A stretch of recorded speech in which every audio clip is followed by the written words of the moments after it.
Hola, buenas tardes. Buenas tardes, profe. ¿Qué tal? Disculpen, voy llegando, fui a un pendiente. Y es que me desocupé muy tarde ahorita de componentes. Estamos checando algunos detalles de un grupo ahí, una maestra. Y pues me pasé, ¿no? Me pasé de horario. Pero bueno, ya estamos aquí.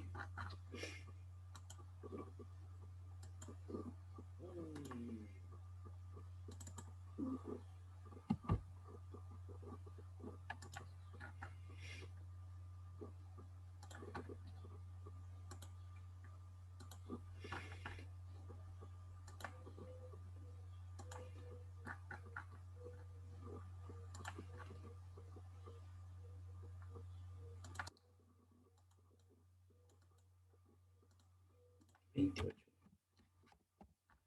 Beltrán García. Presente. Muy bien. Beltrán Zamora. Caballero Tineo. Presente. Castillo. Presente. Contreras. Presente. Cueto. Presente. Elizalde. Presente. Estrada. Jiménez. López Rochín. Presente. Macías. Presente. Mejía Barceló. Presente. Mungarro. Holguín. Presente, profe. Ok. Pérez Rochín. Presente. Ñuelas. Presente. Ramírez Blaine. Presente. Rascón. Pérez. Puso por el chat.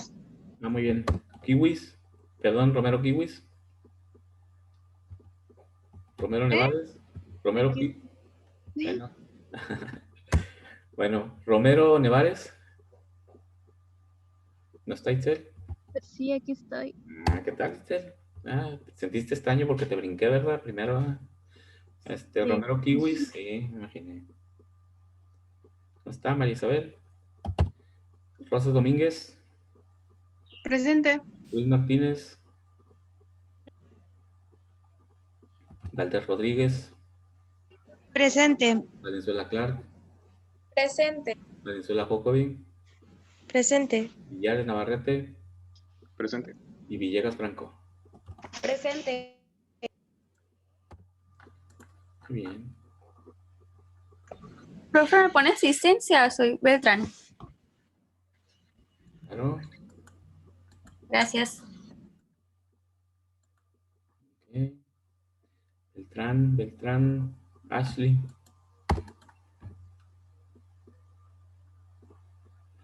Tum, tum, tum. Ok.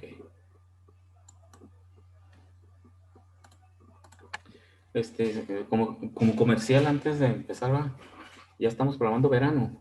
Ayer comenzamos a programar verano.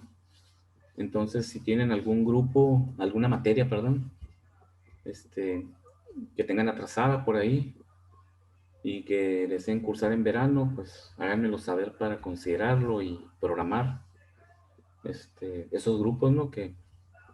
De materias que luego se nos van quedando atrasadas o que quieran adelantar ahora en el verano, ¿no? Hagan su planeación y si tienen alguna necesidad, pues háganmelo saber, ya sea por WhatsApp o como sea, para considerarlo dentro de la programación que estamos haciéndolo para el próximo verano. Recuerden que ya viene el verano, ¿no? En un mes más vamos a estar en verano, ¿no? Aproximadamente, en un mes. Entonces, o si tienen algún conocido, algún amigo que sepan que tiene problemas con alguna materia atrasada, coméntenle por favor para que me hagan llegar la información, ¿no? Muy bien. ¿Qué más? Bueno, pues vamos a continuar. Estamos resolviendo problemas bueno, ¿no? Iniciamos con sistemas abiertos, ¿no? Ya resolvimos un primer problema de un sistema abierto, más que nada desde el punto de vista termodinámico, ¿sí? Creo que es el del vapor de agua, ¿no? Que estaba saturado, sobrecalentado y luego se enfrió a vapor saturado y calculamos el calor transferido, algo así. Y ya lo resolví. Bueno, voy a poner la presentación para ubicarnos. Ah, no, esto es componentes. Componentes.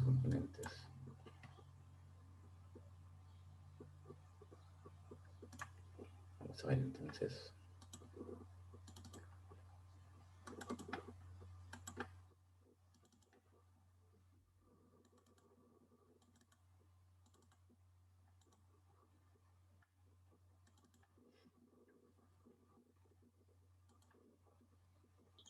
Maestro, Muy bien.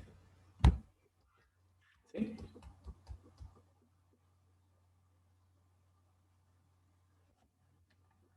profe, Mándeme.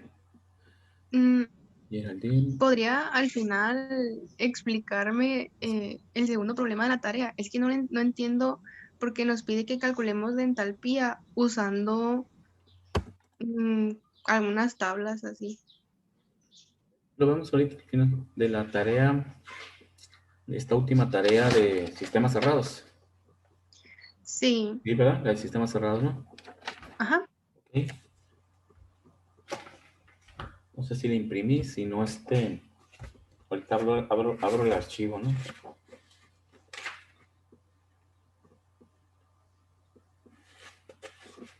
Propiedades termodinámicas.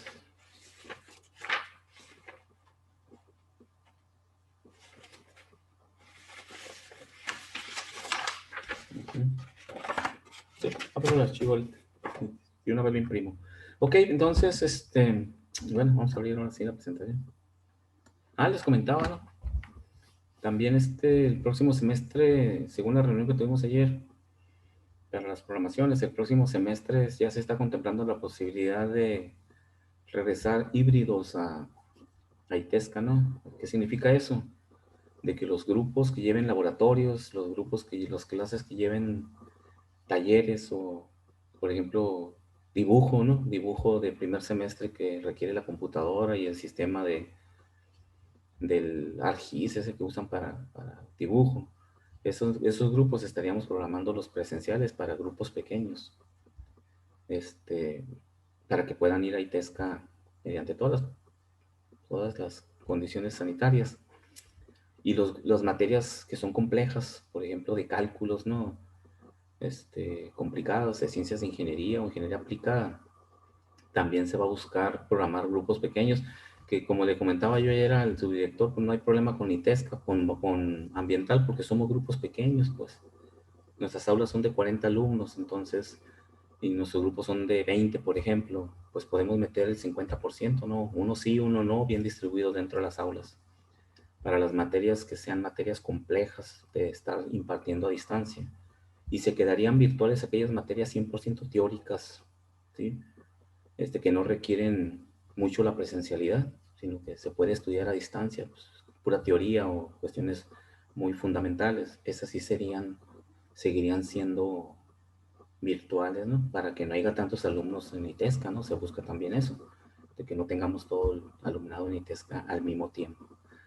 Entonces, si todo sigue bien y se sigue manteniendo la pandemia controlada como está hasta ahorita, ven que ha reducido mucho el número de contagios, y se vacunan a todos los maestros como se tiene programado para Sonora, ¿no? A principios de mayo, empezar a vacunar a todos los profesores de todos los niveles escolares. Se buscaría regresar. Claro, también está la situación de la negociación con el sindicato, ¿no? De todas las universidades y de todas las escuelas, porque los sindicatos están reacios el sindicato, su postura es que regresar a clases 100% vacunados todos, alumnos, maestros, todos, y eso va a estar medio complicado para que todos estén vacunados. Pues al ritmo que van las vacunas van a pasar 10 años, ¿no? Entonces, pero esperemos que se llegue a algún arreglo con los sindicatos, también con el sindicato ITESCA, y podamos ya empezar a, cuando menos, ir a algunas clases a ITESCA en forma presencial, ¿no? Para las materias más complejas. Entonces, eso ayer fue una reunión que tuvimos para que empecemos a considerar eso. Entonces, pues ya se ve un poquito de luz, ¿no? Antes era la negativa 100% de no regresar, pues ahora ya comentan que probablemente sí, entonces sobre eso vamos a trabajar, ¿no? para que no se desesperen, ¿no? Probablemente ya el otro semestre ya, cuando menos medios tiempos estemos en ITESCA, ¿no? Muy bien. Entonces, déjenme checar si ya la abrí. Aquí está. Vamos a continuar. Ya revisamos un primer ejemplo. Recuerden que la ecuación de balance para sistemas abiertos es la misma ecuación en función de la entalpía. Y el trabajo es un trabajo termodinámico de eje, un trabajo mecánico, un trabajo eléctrico, un trabajo lo que sea. No es el trabajo de frontera, es cualquier otro tipo de trabajo termodinámico. Esa es la diferencia entre los dos sistemas, ¿no? Y las propiedades son las mismas: calor, trabajo, energía cinética, energía potencial y en este caso entalpía. ¿Ok? Resolvimos este problema, ¿no? El de vapor sobrecalentado. Entonces, ya lo revisé, más que nada es un sistema bien cerrado, no tiene mucho sentido resolverlo, es muy similar al anterior, las propiedades termodinámicas nada más. Entonces, y luego es el helio y es un gas ideal, vamos a estar haciendo ahí cálculos con los gases ideales nada más, ¿no? Para el helio. Vamos a entrar mejor a problemas más prácticos de sistemas abiertos, ¿no? Entonces, como en este caso, recuerden que comentamos que los sistemas abiertos son sistemas en donde siempre tenemos un equipo que está haciendo algún trabajo, ¿no? Externo, una bomba, un compresor, una turbina, en donde la masa siempre está fluyendo a través del dispositivo y el dispositivo se considera un sistema abierto, ¿ok? Entonces vamos a irnos más a ese tipo de problemas, ¿no? En este caso dice, se está comprimiendo aire, que es un compresor. El aire está a 100 kilopascales y 25 Kelvin. 25 Kelvin, se me hace muy poco. Deben de ser centígrados. Son 25 grados centígrados, ¿sí? Aquí, ¿no? 25 Kelvin, no me sonó que fueran 25 Kelvin. Estaría ese aire súper frío, ¿no? Sería 200, menos 200 y feria, ¿no? 273. 273 Kelvin son 0 grados centígrados, imagínense 25 Kelvin, ¿no? Entonces son 25 grados centígrados. Estado en el que tiene estas condiciones estándar de temperatura y presión. Tiene una entalpía, nos da la entalpía, porque es aire. Recuerden que si no nos dieran la entalpía en el libro de termodinámica, al final vienen propiedades de gases ideales, el oxígeno, el nitrógeno, el CO2. Hay algunos gases ideales ahí. Podríamos irnos ahí a la tabla de aire. Recuerden que las tablas de las tablas de propiedades de los gases ideales se leen únicamente con la temperatura y no con la presión, porque se considera que son densidades muy bajas para que se comporten como ideales y por lo tanto la presión es bajísima. Por eso no se miden con la presión, se miden con la temperatura. Y si buscamos ahí a 25 grados centígrados, ahí debe de estar 489 kilojoules por kilogramo. En caso de que en algún problema no nos diera las entalpías. Aquí no las dan, ¿no? Nos evita irnos al libro a buscar el dato. Y dice que se comprime hasta 1000 kilopascales y 278 Kelvin. Déjenme checar la temperatura.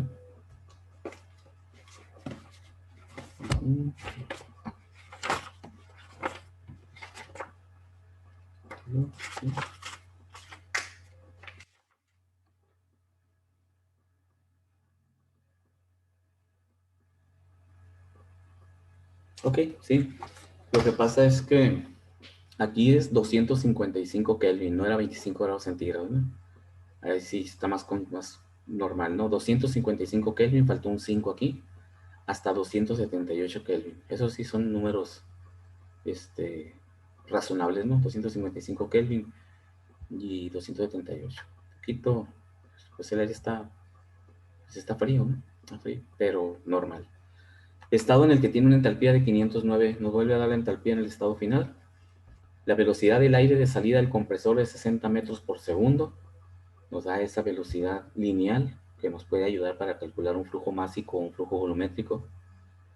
Y ¿qué potencia en kilowatts debe tener el compresor si la carga, el flujo másico, es de 100 kilogramos por hora?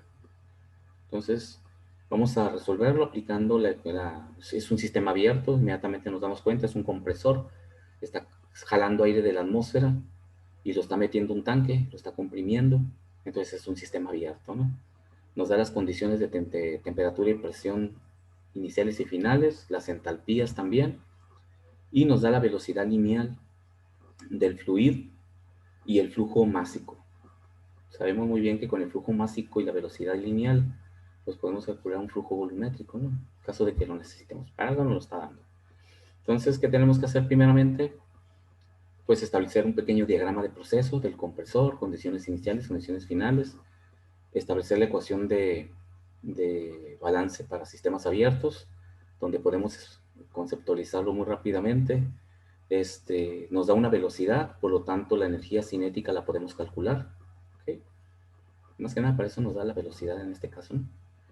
Hay una energía cinética porque el fluido pues está siendo movilizado a gran velocidad, 60 metros por segundo, para poder ser comprimido.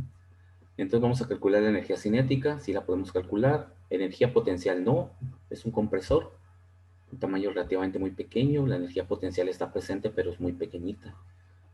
La entalpía sí, de hecho nos da las entalpías para calcular el cambio de energía. No nos menciona que haya pérdida de calor hacia el exterior, que siempre ocurre en la compresión. Por lo tanto, vamos a considerar que es adiabático. No nos da datos para calcular esa pérdida de calor. Y nos dice qué potencia en kilowatts debe tener el compresor. Si la carga es de 100, nos da el flujo másico y quiere la potencia, ¿sí? Entonces, la potencia, recuerden que es el trabajo por tiempo, ¿sí? Esa es una potencia. ¿Cuánto tiempo, qué trabajo puede hacer un dispositivo? Ahora, ¿cuánto tiempo está trabajando? Esa es la potencia, ¿no? Es el tiempo que se lleva a cabo un trabajo. Entonces, recuerden que kilowatts es joules por segundo. Joules es la unidad de trabajo por cada segundo. Eso es potencia. Es el trabajo por tiempo. Y lo vamos a calcular pues, directamente con nuestra ecuación de potencia dentro de la ecuación de la primera ley de la termodinámica también. Entonces vamos a pasar al pizarrón para bosquejarlo y resolverlo, ¿no? Este ejemplo de un compresor. Vamos a poner el pizarrón.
Ahí está el pizarrón.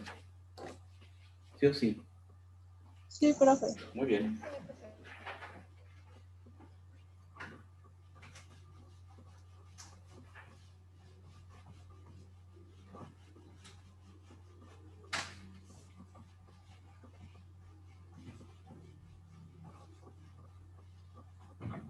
Entonces, vamos a hacer el dibujo de un compresor.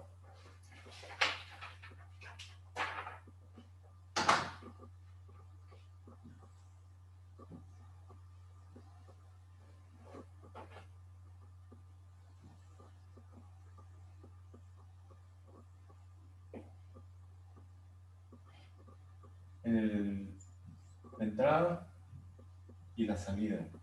La salida, pues es el interior del compresor, ¿no? Realmente no, pero pues está complicado. Vamos a poner la salida como la salida del compresor, pero esa salida es hacia un tanque, ¿no? Y la entrada es de la atmósfera hacia el tanque, ¿no? Entonces todos saben que como es un compresor. Entonces a la entrada tenemos la entalpía 1, 489 joules, son kilojoules. por kilogramo. Tenemos la presión, 100 kilopascales, y la temperatura, 255 Kelvin. Es lo que tenemos a la entrada. Este es el compresor. En la salida tenemos la entalpía 2, 509 kilojoule por kilogramo. La presión 2, 1000 kilopascales. Y la temperatura 2, 278 Kelvin. El compresor realiza un trabajo de compresión sobre el fluido. Por lo tanto, lo vamos a poner como un trabajo que está realizando el compresor, que lo necesitamos para calcular la potencia, ¿verdad? Si calculo el trabajo del compresor, puedo calcular la potencia. Entonces, la incógnita es el trabajo del compresor.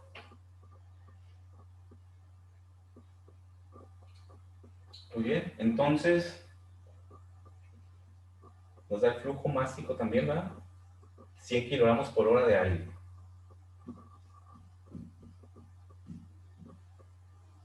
Ese es aire, ¿no? 100 kilogramos por hora. Vamos a establecer nuestra ecuación de balance para un sistema abierto. Ecuación de balance. Delta H más delta EP más delta S es igual a Q más WE. Recuerden que le ponemos una E para saber que es un trabajo termodinámico externo, ¿no? No hay energía potencial. Nos da la velocidad, ¿verdad? 60 metros por segundo, la velocidad del aire a la velocidad de salida del aire del compresor. Voy a poner velocidad 2 es igual a 60 metros por segundo. ¿Okay? Por lo tanto, la energía cinética está presente, el calor no, porque no me dice, vamos a considerar que el sistema es adiabático, Q es igual a 0, ¿no? Okay, porque no nos da información, vamos a considerarlo adiabático. Y el trabajo, ¿qué es este trabajo? El que tenemos que calcular, el trabajo externo que hace el compresor, ¿no? Por lo tanto, delta H más delta S es igual al trabajo. Y esa es nuestra ecuación de balance. Significa que si yo quiero el trabajo, tengo que estimar el cambio de entalpía y el cambio de energía cinética. Ahora, ¿cuál es la velocidad? Para calcular el cambio de energía cinética, vamos a ir primero con la energía cinética. Para calcular la energía cinética, ¿cuál será la velocidad de entrada del aire?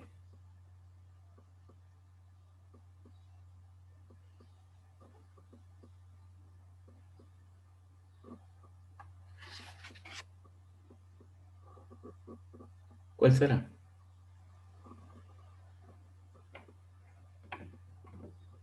La velocidad de entrada del aire.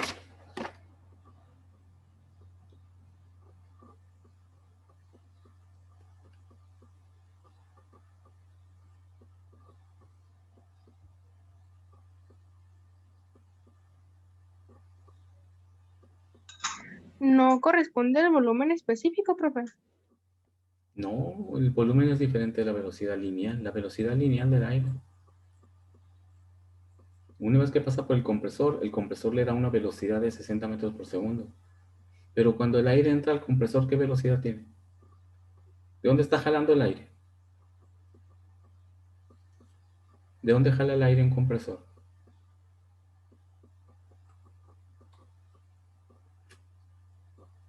¿No saben de dónde jala el aire en un compresor? Pues del ambiente, ¿que no? Pues del ambiente, de la atmósfera. Y podemos considerar que el aire en la atmósfera está estático, ¿no? A menos que esté haciendo mucho viento, ¿no? Pero podemos considerar que, por ejemplo, ahorita pues, el aire casi no se mueve. O sea, hay un vientecillo, pero mínimo, ¿no? Entonces podemos considerar que la velocidad de entrada del aire de la atmósfera es 0. Entonces ya podemos calcular la energía cinética, el cambio de energía cinética del aire. ¿Cuánto da el cambio de energía cinética? Que sería energía cinética final a la salida menos energía cinética a la entrada. ¿Okay? Entonces, si la velocidad para la energía cinética, le vamos a poner aquí, para energía cinética, la velocidad inicial va a ser igual a 0, ¿sí? Porque lo jala de la atmósfera. La cual consideramos que en condiciones normales pues está ligeramente la velocidad, a menos que estamos en un ciclón, esas serían otras condiciones. Por lo tanto, el cambio de energía cinética va a ser igual a energía cinética 2 menos energía cinética 1. Este es igual a 0, entonces la energía cinética va a ser un medio de la masa por la velocidad 2 al cuadrado. Esto va a ser igual a un medio. La masa, ¿cuánta aire está entrando? 100 kilogramos por hora, ¿verdad? La velocidad que lleva, 60 metros por segundo.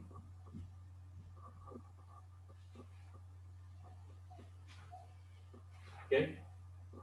Esta hora es el tiempo en que está trabajando al cuadrado, ¿verdad? Para no tener confusión, lo voy a quitar de aquí, porque si no van a quererlo cancelar con multiplicarlo con este tiempo y no son los mismos tiempos. Este es el flujo másico. Le voy a poner base de cálculo, 1 hora. Todo está ocurriendo en 1 hora, ¿no? De hecho, lo vamos a necesitar esa base de cálculo para determinar la potencia, ¿no?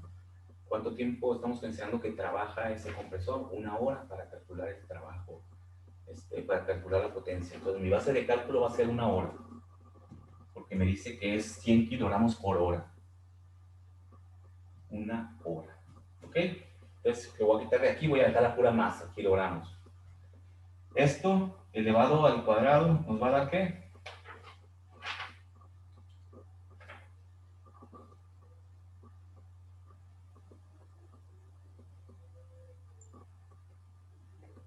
¿Cuánto da eso? Es que no lo tengo resuelto. 3.600 metros cúbicos sobre segundos. 3.600 ya multiplicado por 100 entender. Ah, no. Ya multiplicado me da 180.000. A mí también me dio igual. 180.000, correcto. Estos van a ser metro cuadrado, segundo cuadrado, ¿verdad? Esto.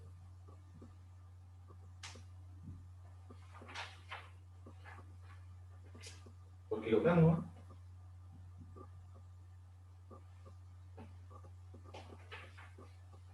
Kilogramo, metro, segundo cuadrado es newtons por metro, son joules, ¿verdad?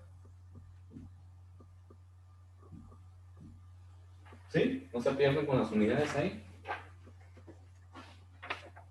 Sabemos que el valor de energía es joule, y joule es igual a newton por metro, y ahí es newton por metro. Kilogramo, metro, segundo cuadrado, y me queda un metro multiplicado, entonces son joules. Ya tenemos los joules de energía cinética. El cambio de energía, en cambio de entalpía, ¿cuánto da?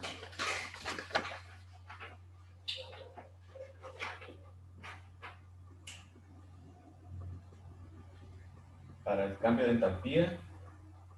Dan 20 kilojoules. También es por la masa, ¿no? Ah, ¿Sí? ok. Para que sea, así como aquí tenemos la entalpía, si no ahí te va a quedar 20 kilojoules por kilogramo y no lo podemos sumar a este que está en joules. Entonces, conviértelo a pura energía multiplicando por la masa. Van a ser 2000 entonces. 2000. ¿Y qué unidades tiene? Kilojoules, ¿verdad? Por lo tanto, estos también los puedo expresar como 180 kilojoules, ¿verdad? Para que quede con el mismo prefijo que ¿no? Para poderlo sumar, si no, pues no se pueden sumar. Son cantidades diferentes. Acá son 180 kilojoules y aquí tengo 2000 kilojoules. Ya tengo ya tengo este. Por lo tanto, el trabajo va a ser igual a 2000 más 180. 2180 kilojoules. ¿Ok? Ya determinamos el trabajo.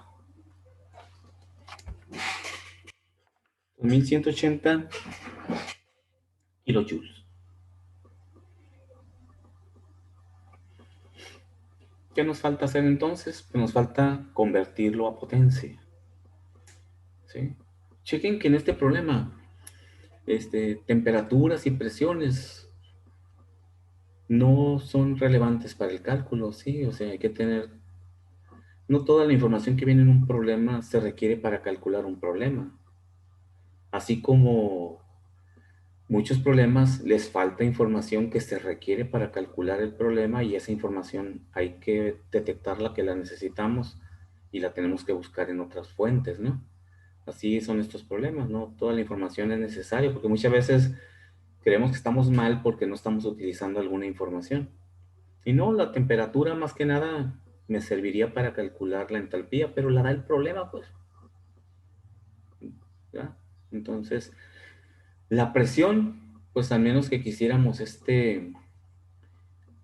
calcular el trabajo de compresión, el trabajo en el fluido, pudiéramos calcularlo con el cambio de volumen, pero realmente no sería tan necesario, volveríamos a caer al mismo punto. Si nos vamos con las ecuaciones netamente termodinámicas de trabajo de fluido, presión por cambio de volumen, veríamos que ahí el volumen del fluido dentro del recipiente no cambia, ¿no? Lo que cambia es la presión. Entonces, hay un potencial de trabajo dentro del recipiente por el gas comprimido, que sería volumen por diferencia de presión, ¿sí? Entonces, eh, caeríamos a los mismos resultados, ¿no? Si nos vamos netamente por la termodinámica, ¿no? Las ecuaciones de termodinámica. Entonces no es necesario. Entonces, para convertir ese trabajo a potencia, ese trabajo se va a llevar a cabo en 1 hora. Porque dice que este flujo es 100 kilogramos por hora, entonces vamos a calcular el trabajo por cada hora. Para la potencia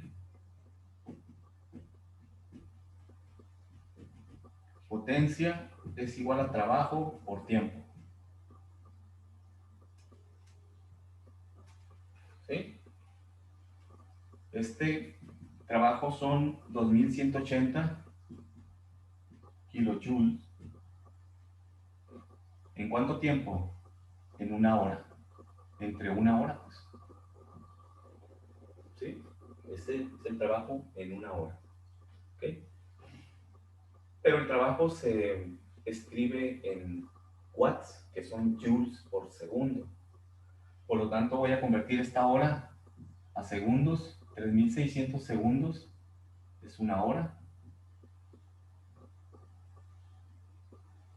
Cancelo las horas y nos va a quedar que la potencia es igual a 2180 entre 3600 segundos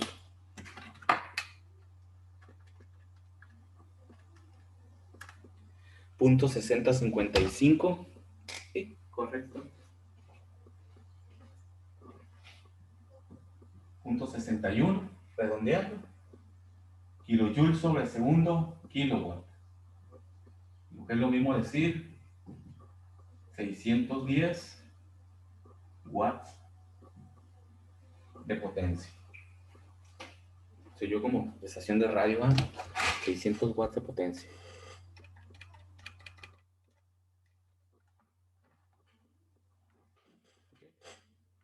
Aunque creo que el problema lo quieren en kilowatt, por eso lo expresamos en kilowatt. No recuerdo bien. Así que potencia tendrá en kilowatts. Bueno, lo dejamos expresado en kilowatts. 61 kilowatts de potencia. Si la potencia siempre se calcula así, ¿no? Es el trabajo desarrollado por tiempo. Por tiempo. El tiempo expresado siempre en segundos, ¿no? Para que sean kilowatts.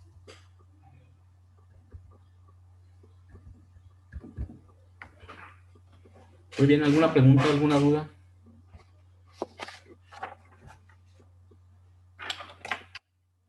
Todo bien, profe. Muy bien, entonces vamos a dejar de presentar esto.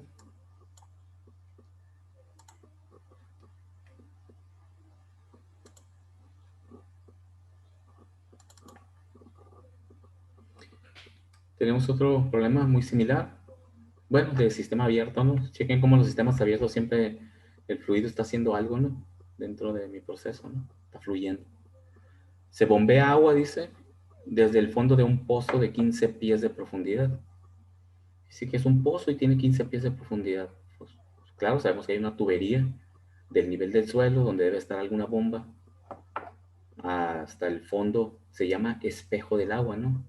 Tiene que estar sumergido en el agua. Consideramos el nivel del agua como el espejo del agua, ¿no? Y dice a razón de 200 galones por hora. Este está en el sistema inglés, ¿no? Sería la única situación ahí que hay que manejar todo en el sistema inglés. Para introducirla en un tanque con respiradero situado 165 pies por encima del suelo. Significa que hay un tanque elevado, de esos como los que hay luego en los ranchos, ¿no? Que se usaron muchos durante un tiempo en los lugares donde no había agua. Son unos tanques redondos, ¿no? Unas bolas con unas patotas situados a cierta altura. Y esa altura es elevada.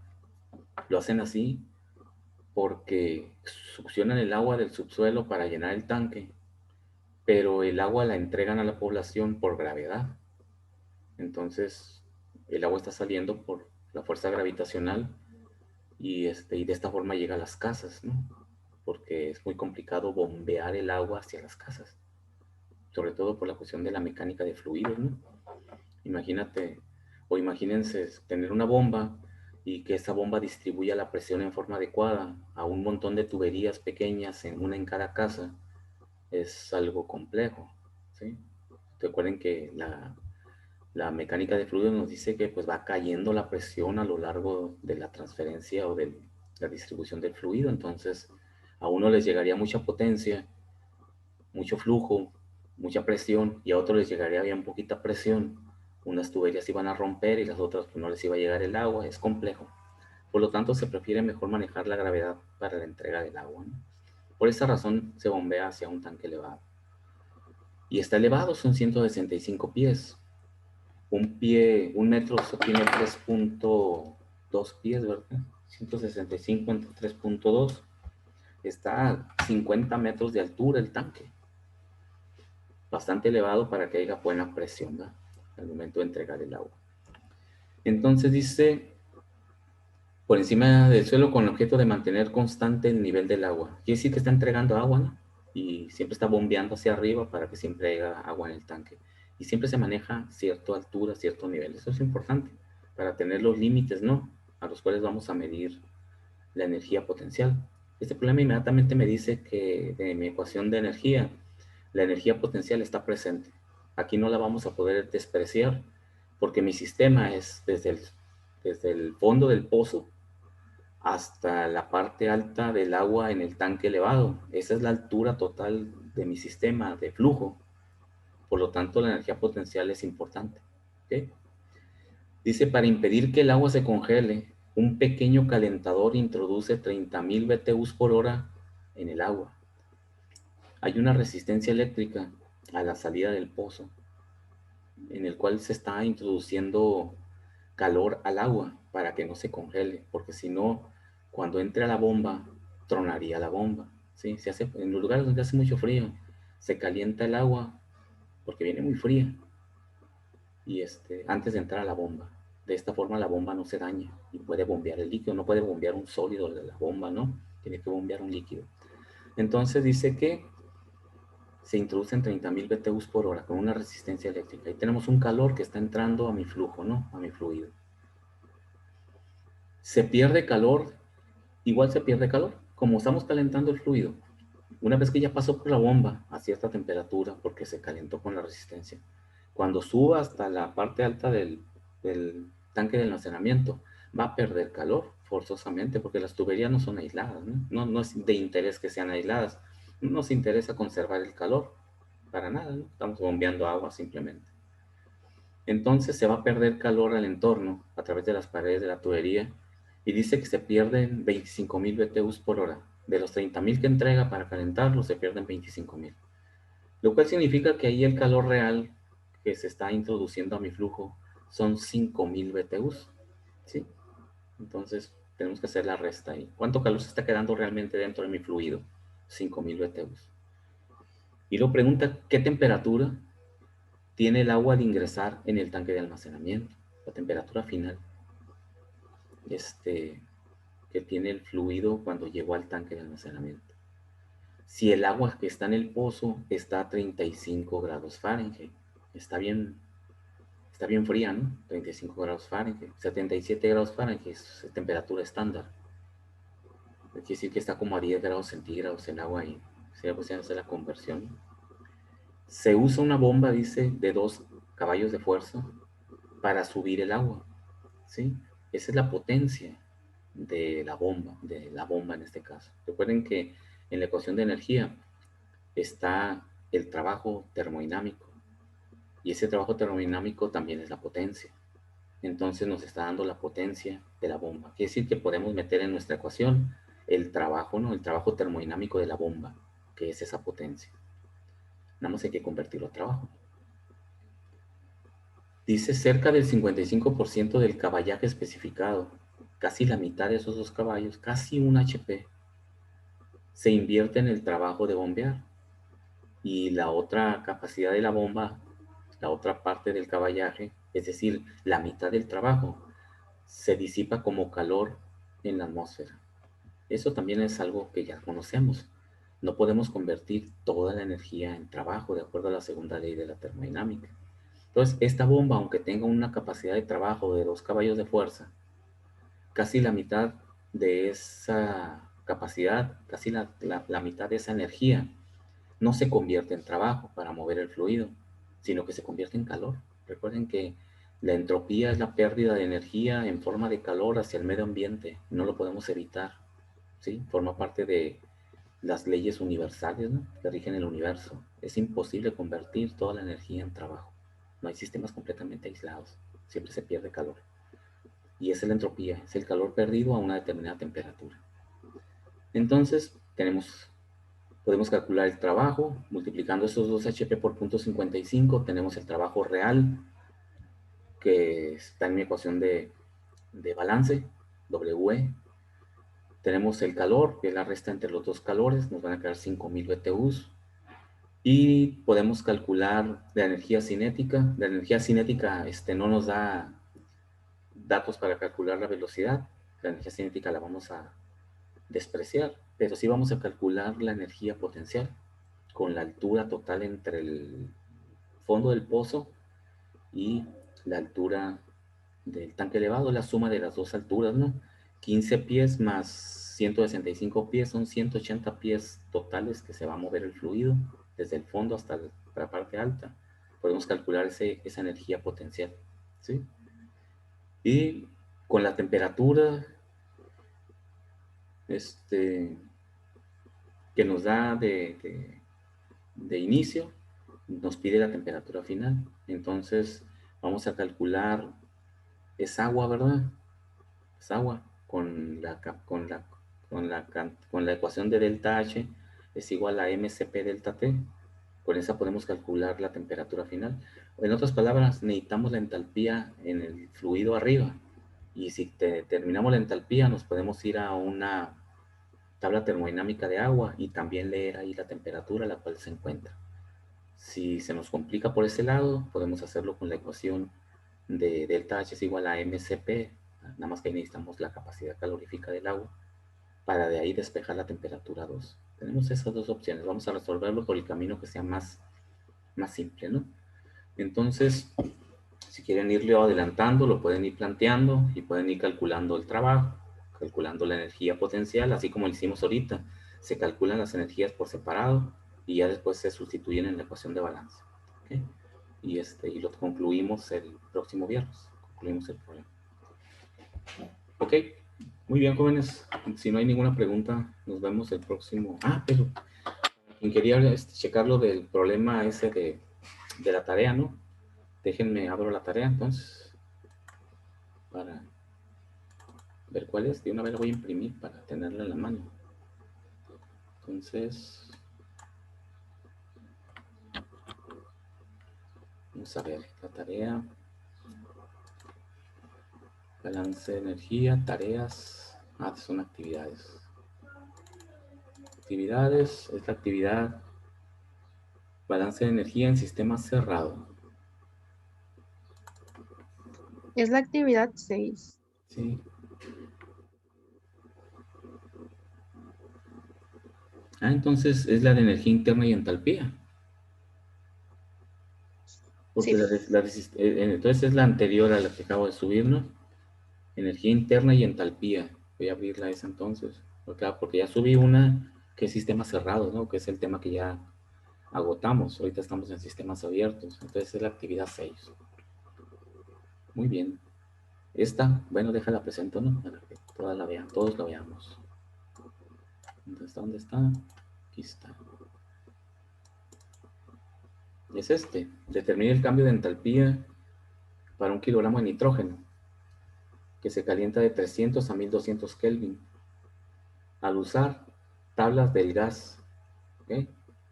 ¿Qué es el cambio de entalpía? Significa, el nitrógeno es un gas ideal, que funciona como gas real. Significa que hay tablas de estos gases que tienen propiedades que, aunque sean gases ideales, su comportamiento es real. No necesitamos corregir sus propiedades con ningún método de los que vimos en termodinámica. Y si usamos la ley de los gases ideales, ese resultado es correcto. Y existen tablas de ellos. Y recuerden que estos gases se leen únicamente con la temperatura. Por esa razón nos da las temperaturas.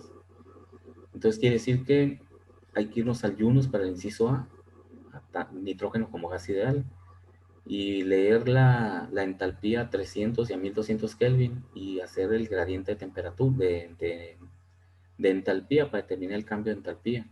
¿Cuánta energía está absorbiendo este nitrógeno cuando pasa de 300 a 1200 Kelvin? Eso está sencillo, ¿no? Váyanse a la tabla y busquen la entalpía a 300 y a 1200 Kelvin. Y ahí mismo nos dice hasta la página 932 del Yunus. En el inciso B, integrar la ecuación de Cp.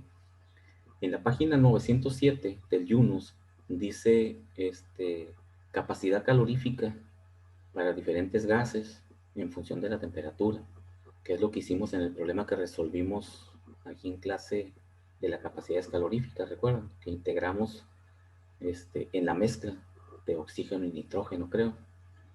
Esas funciones de capacidad calorífica vienen en unas tablas. Hay que ir a la tabla esta y encontrar la función que te va a decir nitrógeno gaseoso y te va a decir 0.25 o no sé, ¿no? 1.5, no sé, un valor constante.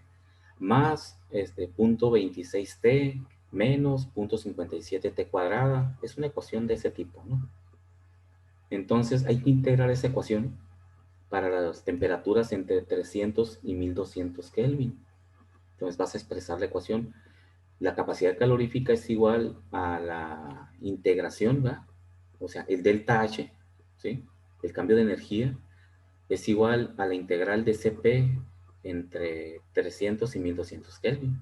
Entonces agarras la ecuación y la integras para el diferencial de temperatura. Y te va a quedar 0.25t más tanto t cuadrado entre 2 más tanto t cúbica entre 3, y luego sustituye los límites, igual como lo hicimos en el problema ese. Sustituyes los límites entre 300 y 1200 Kelvin y vas a obtener un delta H. Ese delta H lo vamos a comparar con los de la tabla, deben de ser muy similares. Es dos formas de calcular el cambio de entalpía. Uno con la capacidad calorífica, integrándola entre el rango de temperatura. ¿Qué función? La que está en la tabla esa, busca el nitrógeno nada más. Y lo podemos comparar con el de las tablas. Debe de ser muy, muy preciso, ¿no? Porque es una integración contra una tabla y los dos son muy precisos. Y lo vamos a calcular también, el delta H, lo vamos a calcular suponiendo un calor específico constante. Sabemos también que las capacidades caloríficas, ahorita lo comentamos, ¿no? La capacidad calorífica del agua en el rango de temperatura es un valor admisible. Pero si se dispara de ese rango de temperatura, si mi temperatura es hasta 1200 Kelvin y la Cp que yo utilice está a 200 Kelvin, pues el cálculo de entalpía que yo haga con esa capacidad va a tener un rango de error, un error muy grande. porque la capacidad calorífica no es un valor constante, es un valor que cambia con la temperatura. Entonces, siempre que usemos un valor constante, tendrá que ser muy cercano o estar dentro del rango de temperatura de mi proceso. Y ya nos da un error pequeño. Entonces, vamos a suponer calor específico constante. Nos vamos a ir a la tabla -2. Ahí debe decir capacidad calorífica a presión constante, SAP, para nitrógeno. Y ahí te va a decir de qué temperatura está. Te va a decir de 0 a 300 Kelvin. Y si nomás tenemos ese, pues vamos a tener que usar ese. Pero te vas a dar cuenta de que el resultado va a ser muy diferente al calculado en el inciso A y en el inciso B. ¿Ok? Eso es lo que tenemos que hacer. Simplemente. Vamos a calcular la entalpía de 3 formas diferentes. Con las tablas, con una función de CP y con un valor absoluto de capacidad calorífica. Y delta H es igual a la ecuación que usamos. Delta H es igual a MCP diferencial de temperatura.